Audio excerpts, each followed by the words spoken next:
క్రీస్తు యేస్సునందు దేవుని పిల్లలైన మీకందరికీ కృపయు సమాధానములు మెండుగా కలుగునుగాక. ఈ ఉదయం కొరకు ప్రభువు అనుగ్రహించిన తన జీవపు వాక్కు మత్తయి శుభవార్త 6వ అధ్యాయం 13వ వచనం.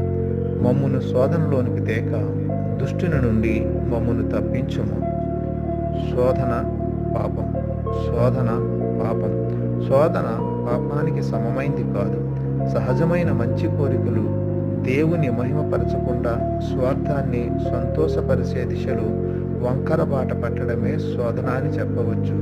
యేసు మనవరిని శోధింపబడినప్పటికీ ఆయన ఎన్నడూ పాపము చేయలేదు, కానీ నమ్మకముగా శోధనను అడ్డగించి తన తండ్రి చిత్తాన్ని వెంబడించాడు.